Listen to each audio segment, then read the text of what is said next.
নমস্কার বন্ধুরা, আজ আমি যেটা করে দেখাবো সেটার জন্য লাগবে আমার দুধ। তো আমি এখানে নিয়েছি 1.5 লিটার মতো দুধ এবং গরুর দুধ, যাতে ক্রিমটা ভালো পাওয়া যায় তার জন্য। আর সেই সাথে লাগবে অসীম ধৈর্য। কি বানাচ্ছি দেখতে থাকুন।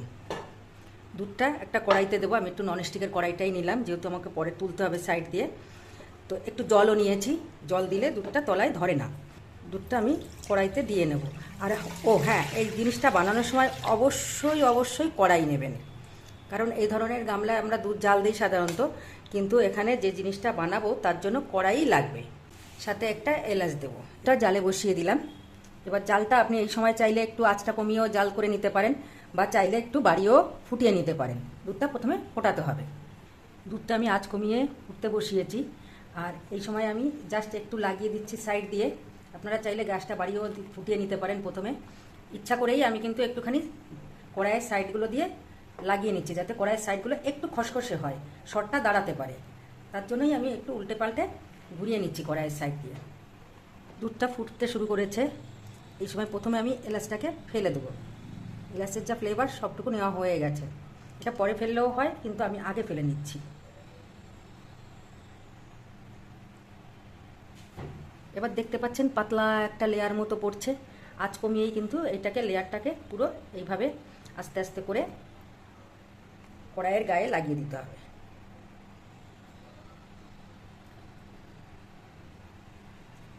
আর এই সময় কিন্তু দুধের গ্যাস আর বাড়ানো যাবে না, যা বাড়ানোর আগেই বাড়ানো হয়ে গেছে।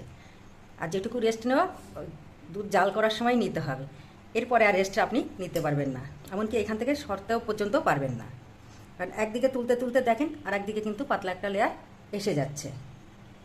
আর আপনাকে এই লেয়ারটাই কিন্তু তুলতে হবে সাইড দিয়ে দিয়ে। এইভাবে আমি ঠিক যেভাবে করছি, শটটাকে সরিয়ে দিচ্ছি, কড়াইয়ের গায়ে গায়ে লাগিয়ে দিচ্ছি, ঠিক এইভাবেই কড়াইয়ের গায়ে গায়ে লাগিয়ে দিতে হবে।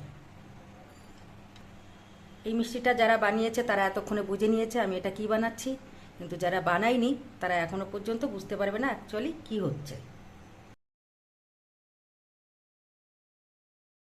দেখতে পাচ্ছেন আমি চারিদিকে বেশ কিছুটা লাগিয়ে ফেলেছি অলরেডি। মাঝে কিন্তু একটু নিচে লেগে যেতে পারে, যার জন্য একটু নিচে ঘষে দেবেন। আমি এখানে আঁচটা বাড়িয়ে দিয়ে আপনাদের একটু দেখাচ্ছি আঁচটা বাড়ালে কি হবে।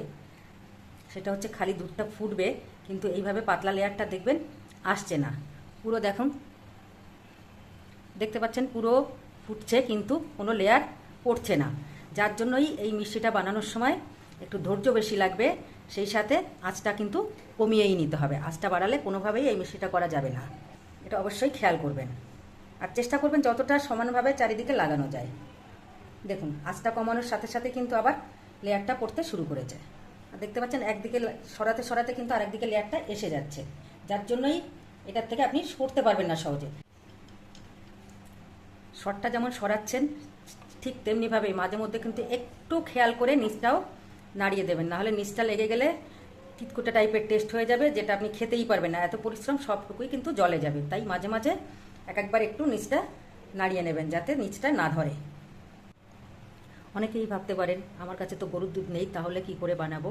এখন প্যাকেট দুধ কিন্তু ফুল ক্রিম প্যাকেট দুধ কিনতে পাওয়া যায়, সুতরাং কোনো অসুবিধা নেই। শুধুমাত্র ফ্যাট ফ্রি যদি হয়ে যায় তাহলে কিন্তু শটটা ভালো আসবে না। আর আসলেও যে শটটা আসবে সেটা মোটা টাইপের আর টেস্টলেস, মানে শক্ত শক্ত টাইপের লাগবে। আর এটাও ভাবতে পারেন যে কেন একটু বেশি করে শটটা পড়ুক তারপরে সরাই, এত আগে আগে সরানো কিসের।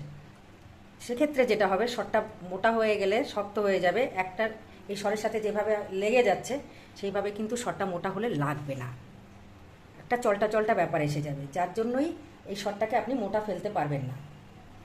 এই পাতলা অবস্থাতেই সব জায়গায় লাগিয়ে দিতে হবে। এই জন্য তো বললাম আগেই যে এটা সম্পূর্ণ ধৈর্যের পরীক্ষা, আর কিছুই না। এই মিষ্টিটা যে কেউ বানাতে পারবে, যেভাবে সোজাভাবে দেখাচ্ছি যে কেউ বানাতে পারবে। শুধু যেটা লাগবে সেটা হচ্ছে সময়। অনেকটাই দুধটা কমে এসছে। তো শটটা যখন তুলবেন সাইডে লাগাবেন, তখন চেষ্টা করবেন একদম উপর পর্যন্ত দুধ সমেত শটটাকে তুলে নেওয়ার। তাহলে উপরের যে শটটা এতক্ষণ ধরে ফেলেছেন সেই শটটা কিন্তু অনেকটাই নরম থাকবে। আর জাল কিন্তু আবারও বলছি বাড়াবেন না, শটটা সাইডের শটটাও কিন্তু এবার পুড়ে যাবে। ঠিক আমি যেভাবে তুলছি চেষ্টা করবেন এইভাবে একদম উপর পর্যন্ত টেনে টেনে নেওয়ার। এই শটটাও তাহলে কিন্তু অনেকটা সফট থাকবে। আর অবশ্যই কিন্তু নিচে একটু মাঝে মাঝেই নাড়াতে হবে, কারণ দুধ অনেকটাই গাঢ় হয়ে গেছে। আমি প্রায় 1 ঘন্টা 45 মিনিট ধরে 1.5 লিটার দুধ জাল করতে করতে এই পর্যায়ে চলে এসছে। দুধটা যথেষ্ট গাঢ় হয়ে গেছে। যদি এই সময় চিনি দেই তাহলে আবার পাতলা হয়ে যাবে দুধটা, আর সেক্ষেত্রে একটু আপনাকে গুঁড়ো দুধটা ইউজ করতে হবে।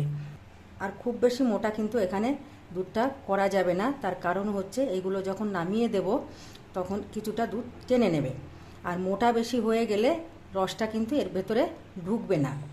আর এতক্ষণ ধরে এত ধৈর্য ধরে বানানো, এই জন্যই মিষ্টির দোকানে এটাই হচ্ছে সেরা মিষ্টি। প্লাস সবসময় কিন্তু আপনি সব দোকানে পাবেনও না। আর কেন এত দাম নিশ্চয়ই এতক্ষণে বুঝতে পারছেন যে এই মিষ্টিটা কেন দোকানে সব থেকে দাম বেশি নেয়। আমি এখানে যেটা করব সেটা হলো দেব কনডেন্স মিল্ক। আমি 1 হাতা পরিমাণে কনডেন্স মিল্ক দিচ্ছি। মিষ্টিটা যার যার পরিমাপ অনুযায়ী দেবেন, যে যেমন পছন্দ করেন সেই হিসাবে মিষ্টিটা দেবেন। মানে চিনি বা গুড় যেটাই দেন না কেন, যার যেটা ভালো লাগে। তবে অতিরিক্ত মিষ্টি হয়ে গেলে কিন্তু এই মিষ্টিটার টেস্ট বেশি একটা ভালো লাগে না। আরও একটু গাঢ় হয়ে গেল কিন্তু শিরাটা।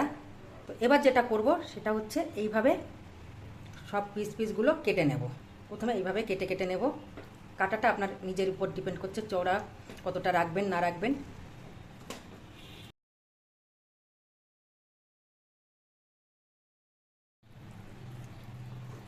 এই যে কাটতে কাটতে কিন্তু বেশ একটুটা পরিষ্কার হয়ে পড়েও গেছে। এটা শুধুমাত্র ননস্টিকের কড়াইয়ের জন্য হয়েছে। এটা যদি অ্যালুমিনিয়াম হতো তাহলে খুন্তি দিয়ে ঠিক এইভাবে ঘষে ঘষে এর তলার থেকে এগুলোকে ছাড়াতে হতো। যেই কারণেই আমি এখানে ননস্টিক নিয়েছি। ননস্টিকের বলেই খুব তাড়াতাড়ি ছেড়ে দিচ্ছে। এবার এটাকে আর কিন্তু জাল করব না, গরম দুধের মধ্যে পড়ে গেছে। এবার অফ করে দিয়ে অন্তত কম করে হলেও আধা ঘন্টা বা ঠান্ডা হওয়া পর্যন্ত অপেক্ষা করতে হবে। এবার নিশ্চয়ই বুঝতে পেরেছেন এটা আমি কী মিষ্টি বানিয়েছি। এটা রাবড়ি। দেখেন ঝোলটা কতটা বা রসটা কতটা ঘনত্ব পেয়েছে।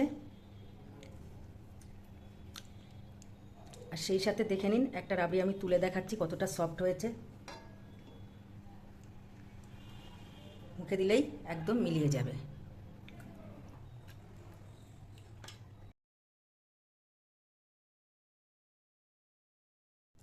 তাহলে বন্ধুরা দেখে নিলে তো কত সহজে আর কত কম উপকরণ, শুধু দুধ আর চিনি থাকলেই আপনার হয়ে যাচ্ছে রাবড়ি বানানো।